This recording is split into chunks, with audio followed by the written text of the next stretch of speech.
Muy buenas tardes. Gracias a todos por su presencia en esta conferencia.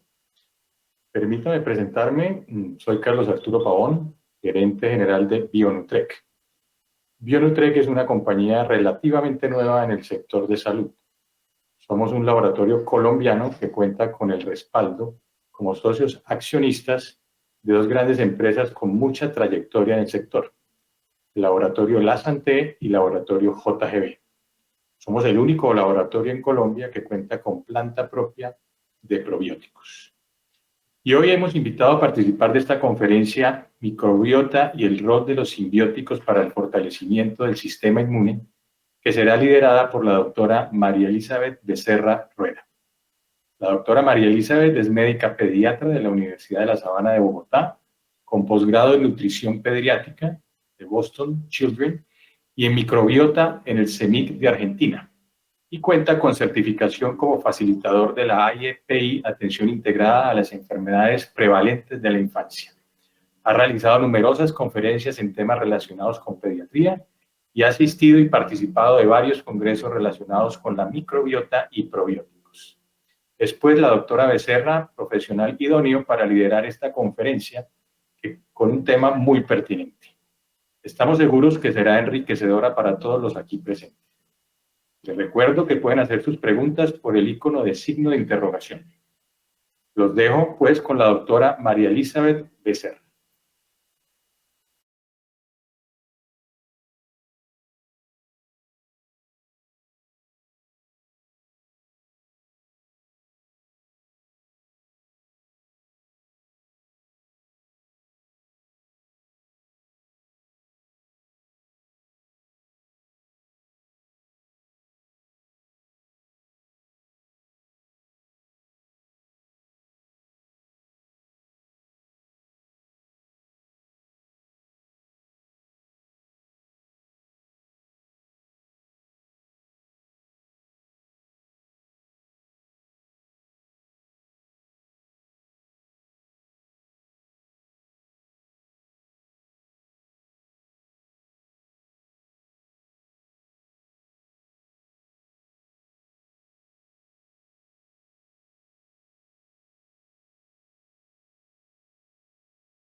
Muy buenas noches. Gracias por aceptar la convocatoria que le hace el Laboratorio Bionutrec en la noche de hoy. Para mí es un placer hablar de un tema que me apasiona, como es el tema de la microbiota. Específicamente vamos a hablar de la microbiota y el rol de los simbióticos para el fortalecimiento del sistema inmune. Esta es mi formación académica y mi conflicto de intereses. Trabajo con la industria farmacéutica desde el año 2012. A mí me encanta iniciar cada vez que hablo de microbiota con esta portada de la revista Scientific America, que años atrás publicó un dato sorprendente sobre nuestro ecosistema interno y dio una cifra realmente alarmante, y es que somos 90% ADN microbiano en nuestro cuerpo y solo un 10% ADN humano. La relación de células son 10 microbianas por una humana. ¿Sabían este dato? De ahí la importancia de poder entender cada vez más las funciones de nuestros propios microbios para beneficio de nosotros y de nuestros pacientes. Todo inicia en el siglo XVI con Anton, quien creó el microscopio, y él describe a las bacterias como la presencia de animáculos que estaban presentes en el tracto gastrointestinal de forma abundante.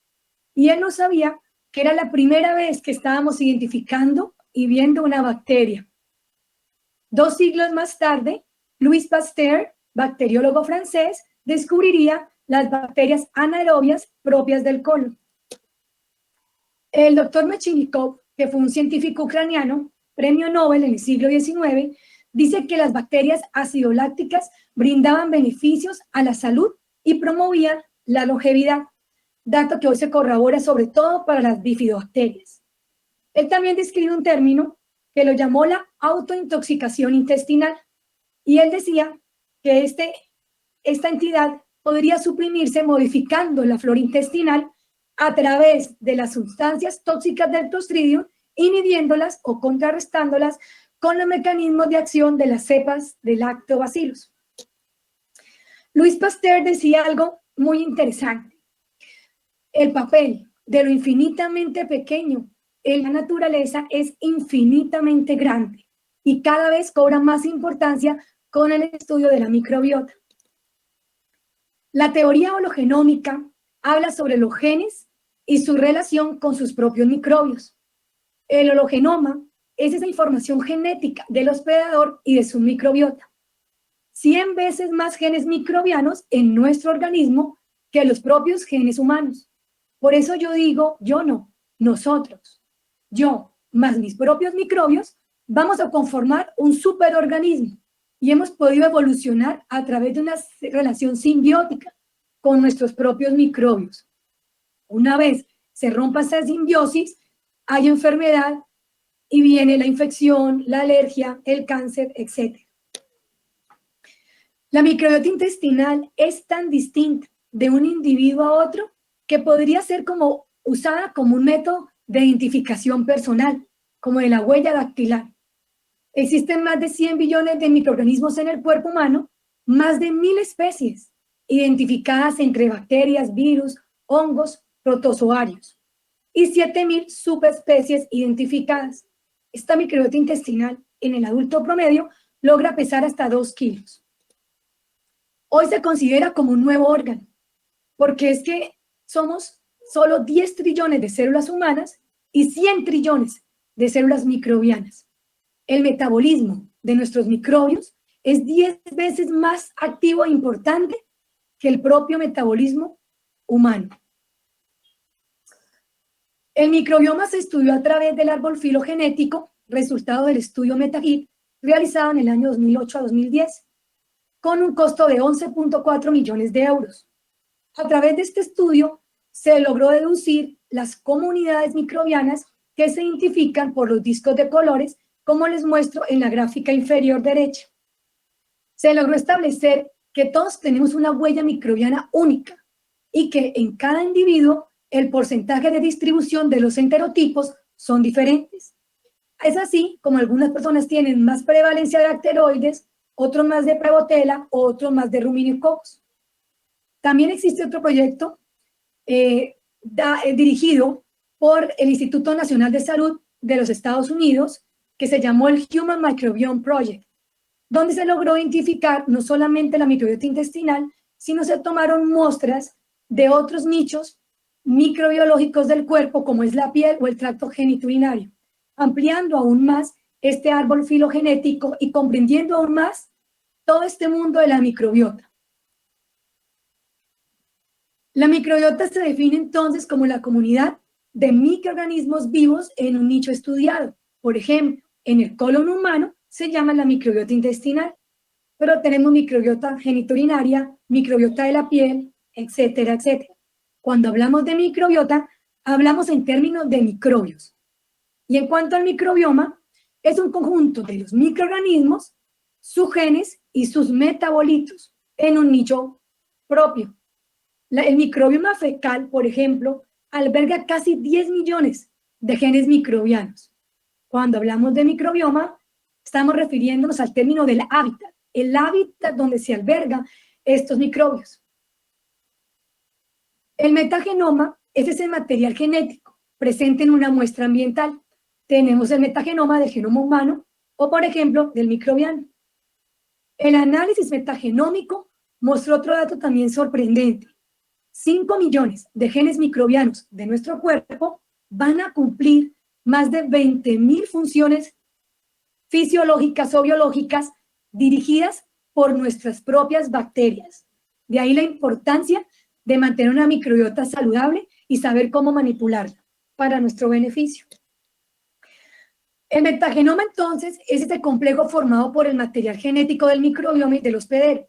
Y la metagenómica, como tal, es el análisis del material genético de las bacterias directamente estudiadas de un nicho específico. Las etapas de la colonización microbiana inician con la mamita gestante, con ese individuo inútero.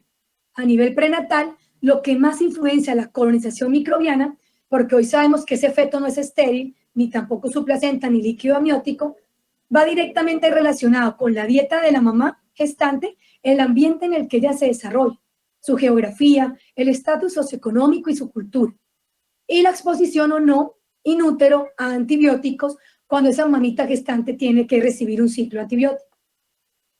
La segunda etapa es la etapa perinatal, que está influenciada por los microbios de la piel y del intestino y que se coloniza ese feto vía oral a través de la mamá, a través de la dieta, a través de la ruta fetoplacentaria y de los gérmenes que colonizan la vagina. Hoy sabemos que la ruptura prematura de membranas no es más que una disbiosis por el ascenso de las bacterias de la vagina, del estreptococo, al feto, ocasionando una sepsis temprana. Y a nivel postnatal, tenemos que los factores que más influencian es el contacto con la piel, la ruta del parto y la alimentación que recibe el recién nacido. Los tres grandes eventos en los que la diversidad aumenta rápidamente en términos de colonización microbiológica son, al momento de nacer, la ruta de parto, si se alimenta con biberón o con leche materna, y el momento del destete, que más o menos es alrededor de los 6 meses, cuando ese lactante inicia la alimentación complementaria y se introducen nuevos alimentos que van a hacer cambios diferenciadores en la microbiota de este lactante en crecimiento y que se va a lograr fortalecer y tener diversidad alcanzando los primeros 1000 días de vida. Recordemos que ese lactante alcanza los 1000 días de vida cuando cumple sus 2 años de edad. Miren acá los factores que modifican el desarrollo y las características de la microbiota. Si es por vía vaginal en nacimiento, vamos a tener más bacterias acidolácticas, es decir, bifidobacterias y lactobacilos, que pertenecen a los genitales maternos. Si es por cesárea, más bacterias de la superficie de la piel de los progenitores e incluso los microbios que albergan la sala de partos. Si es alimentado con fórmula, vamos a tener mayor colonización de bacteroides, bifidobacterias y enterobacterias y estreptococos. Y si es lactancia materna, va a predominar las bifidobacterias, lactobacilos y específicamente el bifidobacterio longo, que tanto se agrega hoy en las fórmulas de leche en polvo para bebés.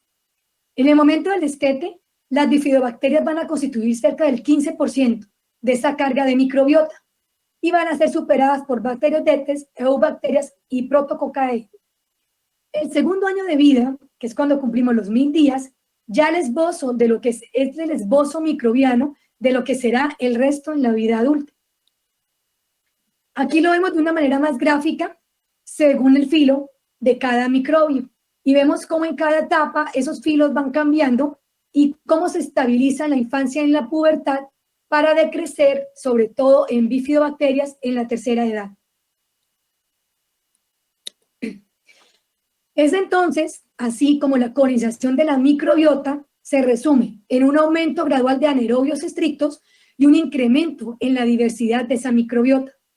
El proceso termina entre el segundo y tercer año de vida, es decir, entre los 1000 y 1500 días de vida, y a partir de ese momento, excepto que exista una enfermedad grave, una infección severa o algo disruptivo, como el uso de antibióticos en los primeros 1000 días de vida, se considera que podemos llegar a una estabilización de la microbiota intestinal, la cual llamamos la microbiota madura, que es propia del adulto. La biomasa microbial, como les muestro acá en la gráfica, es inversamente proporcional al pH. ¿Y esto porque es importante? A menor pH, por ejemplo en el jugo gástrico, menor biomasa microbial. Y a mayor pH, pHs alcalinos, como son los del colon, mayor número de carga de biomasa de los microbios. Podemos resumir entonces que tenemos 4 fases de colonización intestinal. La fase de intestino estéril, que hoy sabemos que no es tan estéril, in útero. La fase 2 de adquisición inicial de microbios por ruta de parto. La fase 3 por alimentación de ese neonato para lactancia materna o biberón, y la fase 4, donde tenemos una microbiota más estable y más madura. Las funciones de la microbiota son múltiples. Tardaríamos muchísimos días en hablar de ellas. Quise resumir quizás las funciones más importantes.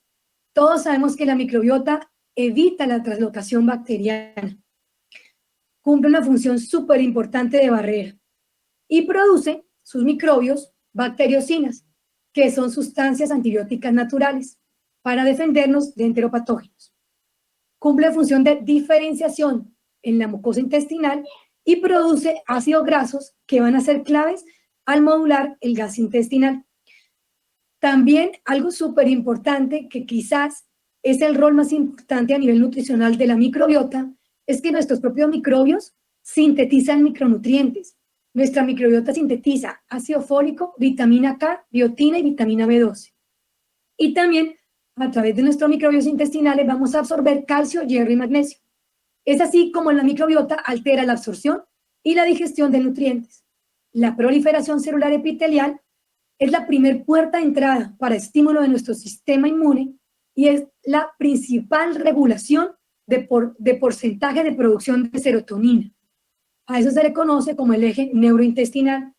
¿Sabían ustedes que el mayor porcentaje de secreción de serotonina está dado por nuestra microbiota intestinal? De ahí que ahora los psicólogos y psiquiatras estén usando cepas probióticas para tratar varias enfermedades psicológicas y psiquiátricas. Pero bueno, un dato importante les acabo de mencionar y son los ácidos grasos. La microbiota intestinal va a fermentar la fibra, esa fibra prebiótica que es el sustrato de los microbios, de los alimentos que consumimos, lo va a fermentar y va a producir ácido butírico. ¿Y por qué es importante el ácido butírico? Miren la cantidad de mecanismos directos relacionados con el ácido butírico. Nos va a dar energía a los coronocitos, es una fuente de ATP. Va a ser regulador de la inflamación, nos va a aportar energía hepática, va a ayudar a absorber nutrientes. A nivel del enterocito participa activamente en la proliferación y en la diferenciación celular. Va a haber un control de barrera intestinal y directamente va a regular la función inmune y de gas intestinal. Son múltiples las funciones entonces que nuestros microbios ejercen a través de la fermentación con la fibra probiótica de los suplementos o de los alimentos. La microbiota intestinal también tiene diferentes aspectos que la van a regular, como es el pH que les mencioné anteriormente, la motilidad intestinal. Por eso en el colon irritable, en los trastornos digestivos funcionales, como es el estreñimiento, va a haber una alteración de esa microbiota y hoy en día estamos usando probióticos para restaurar esa motilidad y esa regulación del gas intestinal. También se va a regular a través de los nutrientes y de las secreciones gastrointestinales, como es el ácido y las enzimas digestivas. Y también va a estar regulada esa microbiota con la cantidad de moco que tengamos en cada segmento colónico. Los factores externos están influenciados más que todo por la carga microbiana del medio ambiente, la dieta, la calidad y la variedad de los alimentos, las infecciones, el uso de antibióticos, de corticoides y de enfermedades o condiciones que causen inmunosupresión. Discúlpenme un momento. En el año 2017, Brown y Clark publican otras funciones de la microbiota con respecto a la interacción con el sistema inmune.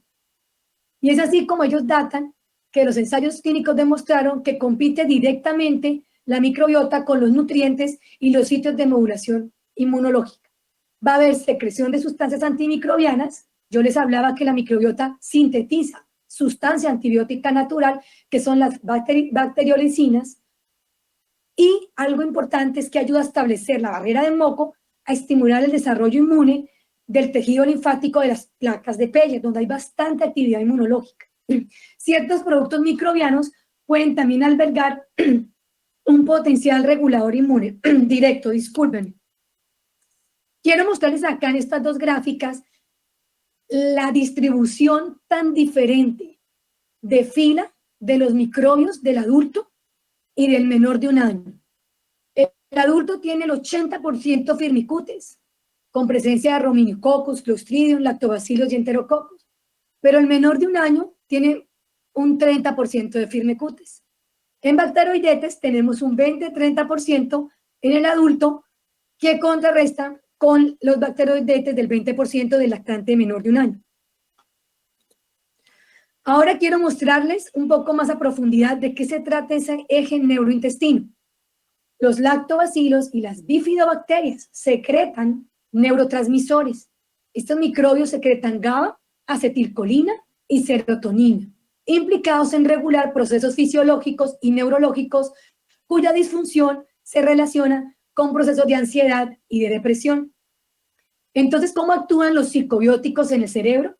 Los expertos científicos dicen que son a través de 3 rutas. La ruta de los neurotransmisores. En el intestino, las células del sistema nervioso entérico van a producir serotonina. Y ahí es donde los psicobióticos juegan un rol, estimulando producción de serotonina natural. La segunda ruta sería el sistema inmunitario intestinal. Los psicobióticos pueden hacer que sus células produzcan citoquinas, un rol importante para equilibrar la respuesta TH1, TH2 y ejercer un efecto antiinflamatorio y no proinflamatorio. Y la tercera ruta son las moléculas bacterianas. Los microbios también pueden producir metabolitos, a eso se le conoce como el efecto posbiótico, que alteren la actividad de la barrera hematoencefálica y que pueda esto ser benéfico para regular procesos de neurotransmisor cerebral. Específicamente, la microbiota intestinal puede influir en el sistema nervioso del huésped, disminuyendo la conectividad sináptica y promoviendo un comportamiento similar a la ansiedad y a la percepción del dolor. Podemos modular con los psicobióticos la ansiedad, el dolor crónico y regular la conexión sináptica. Es decir, que muchas enfermedades neurológicas, neurodegenerativas y crónicas pueden estar implicadas. Pero también, algo muy nuevo de los últimos años, es que se ha estipulado que pueda existir un eje intestino-pulmón. Aún no se comprende completamente su rol, pero se sabe que todo el tracto respiratorio tiene su propia microbiota.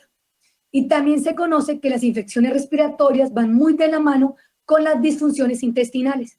Incluso tener una disbiosis intestinal se correlaciona con una clínica respiratoria infecciosa más severa, lo cual sugiere que existe un rol directo de interferencia intestino-pulmón. Estudios clínicos han demostrado que la modulación de la microbiota intestinal puede reducir cuadros de enteritis y de neumonía asociada al ventilador y puede revertir incluso efectos secundarios de los antibióticos. Recordemos que la mayoría de las neumonías requieren varios ciclos de antibióticos o escalonamiento antibiótico, empeorando la disbiosis intestinal, y los antibióticos ejercen una disbiosis severa desde la primera dosis. De ahí que los probióticos ejerzan un rol clave en restaurar esa flora y evitar la diarrea asociada a antibióticos. Se ha demostrado también que los cambios en la composición de la microbiota o la falta completa de esa microbiota intestinal va a afectar el metabolismo, el comportamiento y la homeostasis de los tejidos, lo que sugiere que va a regular directamente todos estos procesos de gasto energético, accesibilidad de nutrientes, producción de ácidos de cadena corta como es el butirato, y puede ejercer un rol en las enfermedades metabólicas como la obesidad y la diabetes. De este mismo modo, la microbiota influye en la morfogénesis del sistema vascular. Este se asocia con aumento en la glucolización del factor tisular que conduce a una secreción de trombina, activando el receptor 1 activado de proteinasa, PAR1. ¿Qué quiere decir esto? Que nuestros propios microbios están participando activamente en la angiogénesis, juegan un rol importantísimo con el endotelio, y en las enfermedades cardiovasculares, situación que todavía está en estudios clínicos. Finalmente, esta microbiota intestinal puede influir en la homeostasis de todos los tejidos. Por ejemplo, miren que la microbiota intestinal juega un rol importante en la masa ósea. Promueve la función de los osteoclastos que causan la reacción ósea y aumentan el número de células ayudadoras como son las TH17 proinflamatorias. Esto nos lleva entonces al término de la eubiosis, que no es más que esa microbiota normal y equilibrada. Una microbiota que cumple requisitos para beneficiar la salud a nivel metabólico, inmunitario, neuronal y de barrera protectora, propios del individuo sano. Cuando hablamos de eubiosis, estamos hablando de salud.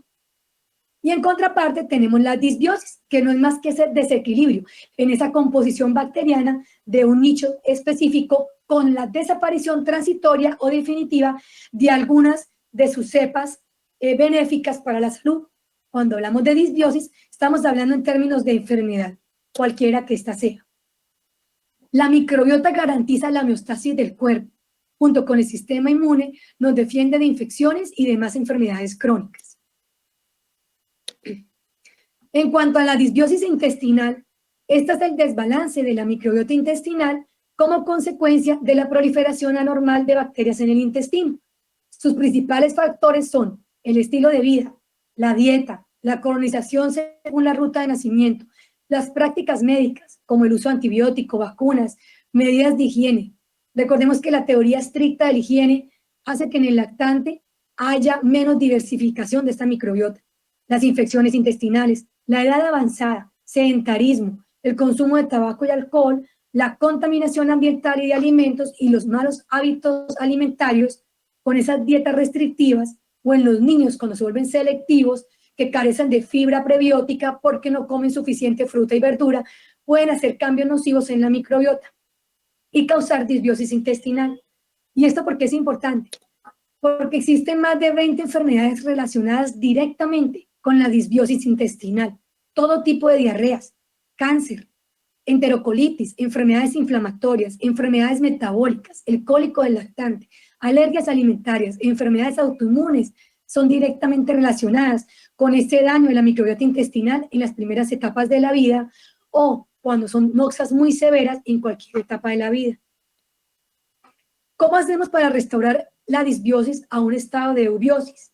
Eso lo logramos a través de los probióticos, que según la FAO y la OMS, son microbios o microorganismos vivos que confieren un beneficio en la salud del huésped cuando se ingieren en cantidades suficientes. Los prebióticos son ingredientes fermentados, esa fibra prebiótica que les he hablado, que hacen cambios importantes en esos microbios de la microbiota intestinal, sobre todo en los lactobacilos y las bifidobacterias. Los simbióticos son preparaciones de mezclas de pre y probióticos. Los psicobióticos que les hablé son los probióticos que tienen efectos en patologías psiquiátricas. Cuando hablamos de probiótico o de cultura probiótica, nos referimos a favor de la vida, porque estamos hablando de homeostasis y de eubiosis. Hay otros conceptos nuevos, como el paraprobiótico, que son microorganismos inactivados o fracciones celulares que pueden tener beneficios para la salud. Y los postbióticos, que es lo que está el boom hoy en día en Europa, es el estudio de las sustancias probióticas con efectos metabólicos y inmunomoduladores en el huésped. También son los factores solubles de ese metabolismo probiótico que se liberan al medio extracelular y que cumplen funciones metabólicas y fisiológicas claves para nuestro organismo. OMS estableció cuáles son los criterios para definir qué es un probiótico. Deben ser comensal, de origen humano y no patógeno. No ser sensible a enzimas proteolíticas. Deben sobrevivir al tránsito gástrico, es decir, a bajo pH. Ser estables frente a ácidos biliares y ácidos del jugo gástrico. No conjugarse con sales biliares. Tener un sitio confirmado de adhesión a la superficie epitelial intestinal. Sobrevivir al ecosistema intestinal. Tener la misma capacidad de la microbiota propia de nosotros, que es la capacidad antimicrobiana, es decir, de sintetizar sustancia antibiótica natural, permanecer vivas y estables, tener un crecimiento rápido, sobre todo en condiciones de apéndice secal, donde tenemos bastante actividad inmunológica, y ejercer algo increíble, que es inmunoestimulación sin efecto proinflamatorio.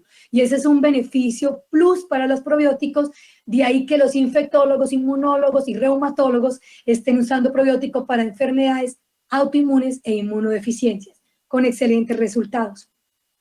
También tenemos criterios para los prebióticos. Ellos deben de tener la capacidad de retener humedad, resistir a la acidez gástrica, no deben ser hidrolizados por enzimas ni absorbidos en el intestino delgado. Deben ser fermentados por lactobacilos o bifidobacterias, deben estimular el crecimiento de las bacterias comensales, sacrolíticas, generar saciedad e incluso con este rol pueden evitar la obesidad. En el gráfico les expongo las verduras, legumbres y frutas ricas en fibra prebiótica de que debemos incluir diariamente en nuestra dieta al menos unas 2 o 3 porciones de estos alimentos. Los prebióticos también tienen evidencia científica in vitro y in vivo y tienen ensayos clínicos serios sobre su rol con la respuesta inmune. Es así como el estudio publicado por Bulevic en el año 2008 en el Journal Americano de Nutrición mostró que dando 10 semanas fibra prebiótica logró aumentar significativamente los niveles séricos de los individuos estudiados de la actividad de macrófagos en sangre periférica. De 63 subieron a 89% de actividad y también aumentó la expresión de interleuquina 10.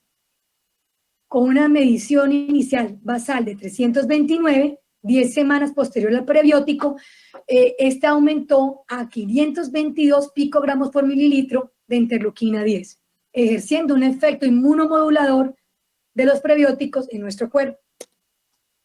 Cuando hablamos de probióticas es importante identificar las cepas. ¿Y cómo lo hacemos? Voy a hacer acá un ejercicio. Nosotros siempre hablamos de género, especie y al final ponemos la identificación o denominación alfanumérica. Por ejemplo, para Saccharomyces boulardii tenemos que el género es el Saccharomyces, la especie el Boulardii y específicamente para el ejemplo del Prolardi tenemos que su identificación alfanumérica es el D8BP G6763. ¿Esto por qué es importante? Porque dependiendo de la cepa, de la especie, el género y la identificación, podemos encontrar las guías de manejo y de evidencia científica. Tenemos que las cepas y el sistema inmune tienen bastante evidencia científica. Quise recopilar acá quizá los más importantes. Schwann en el 2007 habla que las cepas probióticas tienen capacidad de prevenir o atenuar enfermedades alérgicas al alterar la respuesta TH1 según la cohorte que él estudió. Probióticos multicepas, dado por 28 días en ratones, mostraron aumento de la hemoglobina A y G en suero en comparación al control, dato publicado en el 2011, pero en los últimos 5 años tenemos datos en humanos con los mismos hallazgos, también hallazgos en cerdos y en humanos. La teoría en cuanto al rol de la microbiota, la manipulación de los probióticos y la alergia va en esta situación. La modificación en colonización microbiana durante el periodo perinatal, la infancia y la exposición recurrente a antibióticos van a promover una respuesta inmunológica favorable o desfavorable o, en el caso de las alergias, disruptiva, que va a resultar en procesos alérgicos, llámese dermatitis, alergia alimentaria, rinitis, asma, etcétera, etcétera. Yo les decía que la leche materna es el mejor simbiótico. La leche materna es el perfecto simbiótico rico en sustancia prebiótica y probiótica. Es el estándar de oro simbiótico por excelencia y es quizá la intervención nutricional más importante para toda la vida. La leche materna es rica en bifidobacterias, se conoce eso desde el siglo XVIII. Tiene sustancias prebióticas que estimulan el crecimiento natural, la proliferación de lactobacilas y bifidobacterias. Es rica en oligosacáridos y son únicos de la especie humana. En nuestra leche materna se han identificado más de 130 tipos diferentes de oligosacáridos. Es la principal fuente de bacterias comensales para el tracto gastrointestinal. Hoy se sabe que 800 mililitros de leche materna al día van a inyectar de 1 hasta 10 millones de bacterias por día en ese intestino del lactante. Es por eso que la lactancia materna protege contra infecciones, contra diferentes tipos de diarreas, contra otitis y ya incluso hay estudios que protege contra infecciones respiratorias, cáncer y alergias. Existen múltiples mecanismos estudiados para diferentes cepas probióticas. Acá resumo los más importantes, pero recuerden, cada cepa tiene sus propios mecanismos de acción, aunque la mayoría comparten los siguientes. Los probióticos van a competir por sitios de adherencia en el enterocito, dejando no espacio para que se una el enteropatógeno. Va a activar de forma directa e indirecta el sistema inmune innato y adaptativo. Va a crear un ambiente hostil en el tubo digestivo, cambiando, modificando el pH. Y va a competir por sustrato. Al competir por nutrientes, dejan sin sustrato al enteropatógeno.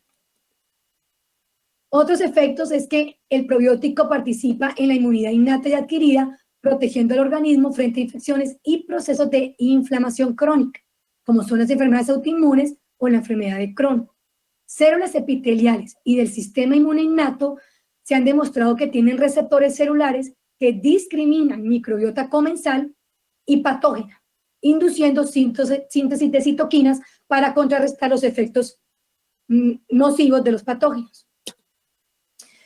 Los probióticos tienen amplia evidencia científica que inducen secreción de inmunoglobulina A, citoquinas en general e inmunoglobulinas en general, secreción de defensinas, de mucinas, de sustancias de choque térmico y péptidos antimicrobianos, secreción de bacteriocinas, disminución de proteínas de adhesión e estimulación de citoquinas a nivel de las placas de Peyer.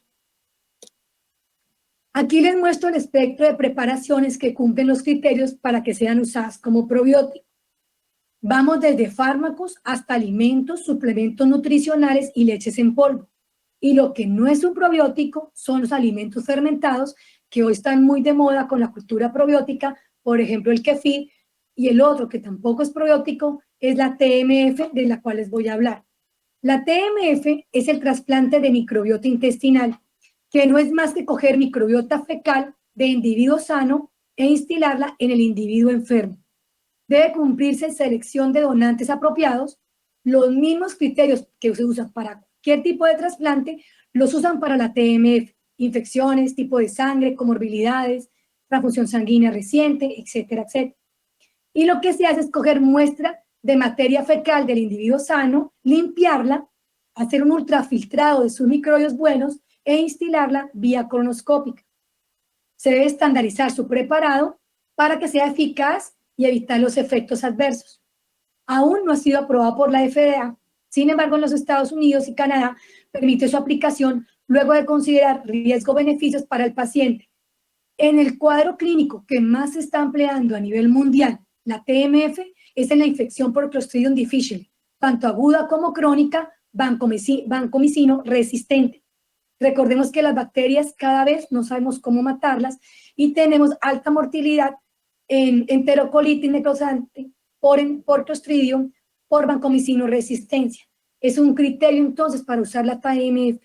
Con excelentes resultados, la tasa de éxito supera el 80-90% y los efectos adversos son del 0.01%. En cuanto a la microbiota en tiempos de pandemia, no podemos dejar de hablar del COVID-19. Les tengo un dato. Febrero del 2020 mostró en un documento oficial que la Comisión Nacional de Salud China y la medicina tradicional china recomiendan en pacientes con infección grave por COVID-19 el uso de probióticos para mantener el equilibrio de la microecología intestinal y prevenir la infección bacteriana secundaria. Recordemos que en COVID se usan antibióticos que causan disbiosis intestinal y el uso de probióticos puede evitar la diarrea asociada a antibióticos y pueden modular ese eje intestino-pulmón que hablamos en la noche de hoy. Cada vez salen más estudios que pacientes COVID-19 positivos tienen marcada disbiosis intestinal, sea que su clínica sea severa o leve.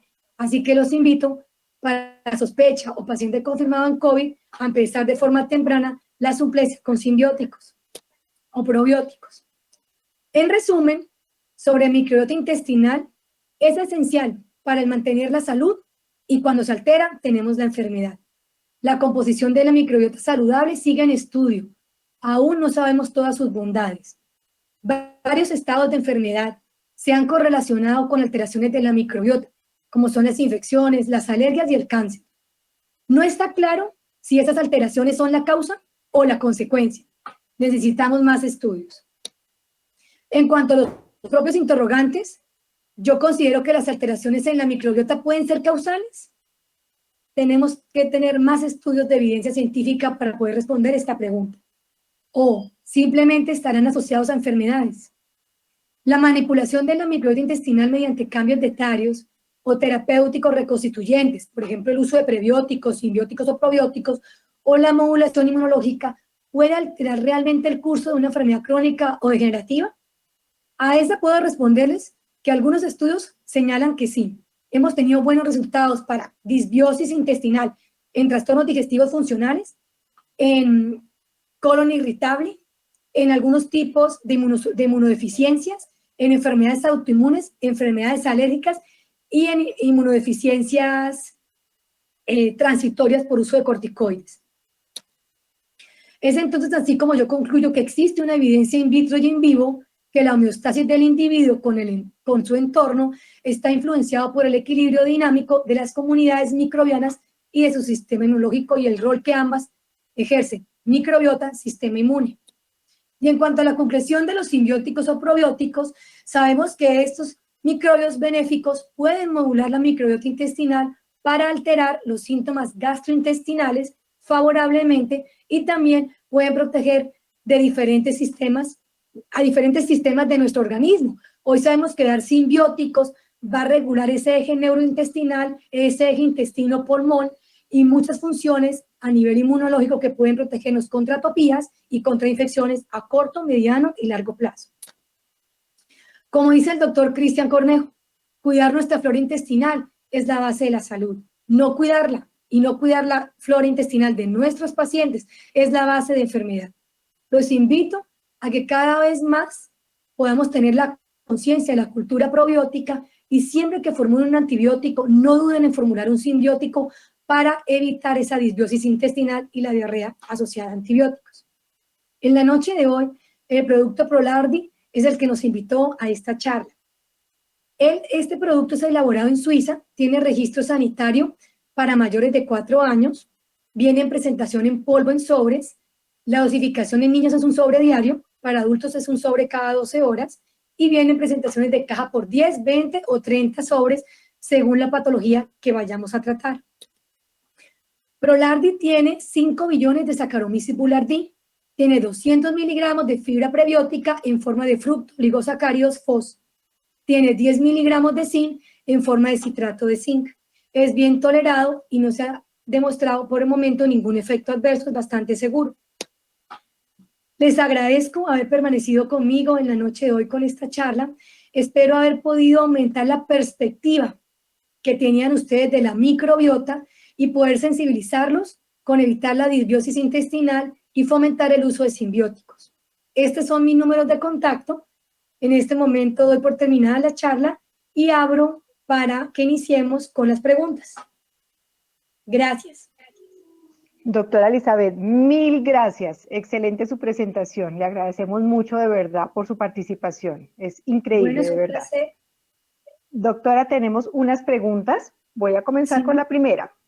¿Qué incidencia tiene la microbiota en el peso corporal? Bueno, mucha. Recordemos que la microbiota es la que sintetiza micronutrientes y absorbe nutrientes. Les voy a poner un ejemplo claro. Cuando ustedes tengan un paciente con anemia ferropénica persistente, dieron buena molécula de hierro y no mejoró, yo los invito a que restauren la microbiota. Porque si ustedes no restauran esa microbiota, no va a ejercer el efecto de poder absorber el hierro que le están dando. Otro ejemplo. Tenemos un paciente con hambre oculta, con una malnutrición intestinal, está con un fallo en el medio. Un paciente que nos llega a la consulta con bajo peso. Les recomiendo iniciar con simbióticos, a la vez que restauran la dieta o también van a recetar un suplemento. ¿Por qué? Porque si yo no restauro la flora, no voy a poder absorber y sintetizar micronutrientes clave para modular el peso. Y el último ejemplo que les voy a dar es el del rol de la obesidad y los probióticos. En Europa se encuentra en este momento en fase 2 el estudio de la cepa probiótica que va a ser el boom para la obesidad. Y es la Akkermansia. Esta Akkermansia ejerce un rol espectacular en la parte metabólica y modulando la adiposidad del individuo. Y pienso que en muy pocos años vamos a tener ya quizá uno de los tratamientos más inocuos y más prometedores para la enfermedad metabólica, como es la obesidad. ¿Continúa? Gracias, doctora. Otra pregunta. Sí, señora, hay bastantes. ¿Qué efectos tiene la microbiota en enfermedades ginecológicas? Bueno, interesante pregunta. Sí hay algunos estudios al respecto, pero sobre todo yo quiero que, como sé que casi toda la audiencia son médicos, que ustedes se remonten al tiempo que eran estudiantes de medicina y que rotábamos por ginecología. Recuerdan que en ese tiempo los ginecólogos mandaban a que la mujer se aplicara en la mucosa vaginal yogur o kumis, que es rico en lactobacilos y estreptococos termófilos. Eso es importante porque tanto aplicado como tomado va a ejercer un cambio en esa microbiota y nos va a regular el pH. Y recordemos que en la parte de patología ginecológica, el pH juega un rol importantísimo para albergar microbios como es la cándida, la gardnerella, o para hacer procesos de inflamación crónica como es la enfermedad pélvica. Yo pienso que tiene toda validez usar simbióticos, probióticos en la patología ginecológica. Incluso en la mujer embarazada, hoy en día se está usando para modular en ese niño que lleva dentro la respuesta alergénica. Y hoy en día varios estudios lo soportan. Continúa. Sí, doctora, tenemos otra. ¿Se debe dar antibióticos? ¿Está indicado y a la vez debe darse probióticos? ¿Cuánto tiempo? Sí, muy buena pregunta. Creo que la resolvimos durante la charla. Yo les recomendaba fuertemente que independientemente de la familia de antibióticos que use, concomitante, desde el primer día antibiótico, debemos arrancar el simbiótico. Esto es importante para evitar la disbiosis y la diarrea asociada a antibióticos. En teoría, dependiendo del probiótico o simbiótico que usen, pueden usar diferentes esquemas, pero en teoría debe usarse el probiótico simbiótico por el tiempo que se use el antibiótico. Si usamos antibióticos por 3 días, 5 días, 7 días, 10 días o 14 días, en teoría deberíamos estar usándolo por el mismo número de días. Sin embargo, hago acá la salvedad que algunas cepas probióticas tienen estudios que con 5 o 7 días permanecen vivas varias semanas. Entonces, tu pregunta tiene que ser específica para cada producto, pero siempre es válido con un antibiótico usar un simbiótico o un probiótico. Claro que sí, desde cualquier etapa de la vida. Perfecto, doctora. Tenemos otra. ¿Se puede dar concomitante el probiótico durante el tratamiento antibiótico terapia? Sí, ya lo resolvimos, claro que sí, aunque recordemos algo, algunas cepas probióticas son sensibles al antibiótico. ¿Qué quiere decir esto? Que algunos probióticos son eliminados por el antibiótico y pierden su efecto. La única cepa que está ampliamente estudiada y en las guías de manejo tiene recomendación 1A para ser usado con cualquier familia antibiótica es el Saccharomyces boulardii. Entonces, siéntese con la plena libertad que para cualquier antibiótico, Saccharomyces boulardii no es sensible al antibiótico, es resistente y va a poder tener el beneficio que usted desea. Gracias, doctora. ¿Cuánto tiempo debo restaurar flora o como preventivo? Dice como preventivo. Ok, la pregunta es más como profiláctico, preventivo. Bueno, eso depende de preventivo para qué. Entonces, si es preventivo para, por ejemplo, yo les digo, en mi práctica personal diaria como pediatra, yo arranco mínimo 4 semanas antes del pico respiratorio la suplencia de simbióticos. ¿En qué grupo de pacientes? En el paciente que tiene selectividad alimentaria, fallo en el medro, malnutrición por hambre oculta de micronutrientes, en ese paciente alérgico, en ese paciente asmático, yo arranco mínimo 1 mes antes del pico respiratorio y le hago 2 o 3 ciclos anuales. Entonces, tu pregunta realmente es válida en el contexto de individualizar cada paciente, pero recordando siempre que los pacientes con riesgo nutricional, con riesgo metabólico, con inmunodeficiencia o con enfermedades alérgicas como el asma y la rinitis, en picos respiratorios arranquen mínimo 1 mes antes. Y ya en cuanto al tiempo, lo mismo, depende, porque tú puedes con pocos días, para una diarrea aguda viral, con pocos días del simbiótico tener el efecto que deseas. Pero si vas a tratar una enfermedad autoinmune o una enfermedad psiquiátrica o, por ejemplo, una disbiosis intestinal por un colon irritable, tendrías que hacer ciclos largos de 1, 2 o 3 meses y vas evaluando al paciente y fortificando su alimentación rica en fibra prebiótica. Gracias, doctora. Acá tenemos otra. ¿Qué relación hay entre disbiosis de flora orofaringia en enfermedades metabólicas? Bueno, una pregunta muy interesante. Yo pienso que tiene que haber mucha. Que yo te pueda decir en concreto que conozca un estudio específico para tu pregunta, no lo tengo. Pero recordemos que la mayor diversidad de microbios o la mayor carga de biomasa microbiomal, está en la boca, toda la parte de la orofaringe y en el colon. Entonces pienso que hay muchísima implicación. Interesante tu pregunta. Tenemos que profundizar más al respecto. Gracias, doctora. Y por último, ¿qué relación hay entre microbiota del hígado graso? Bueno, muchísima. Yo les mostraba ahorita cuando les mostré el flujograma de disbiosis intestinal que una de las patologías directamente relacionadas es la enfermedad de hígado graso no alcohólica o el síndrome de NASH. Y eso es a través de que recuerden que yo les hablaba de la producción de ácidos grasos como el ácido butirato. Entonces, entre más poblada, más diversa, más saludable, más fuerte tengamos esta microbiota intestinal, mayor producción de ácidos grasos de cadena corta, que son el ácido butirato, y mayor aporte energético al hígado y mayor movilización de sustratos hepáticos que va a evitar esa carga hepática y que nos va a ayudar al metabolismo hepático y a sobrellevar esa esteatosis hepática. Así que es muy válido usar simbióticos en hígado graso, tanto alcohólico como no alcohólico.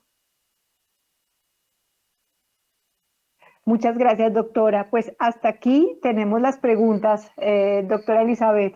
De verdad, bueno, mil gracias.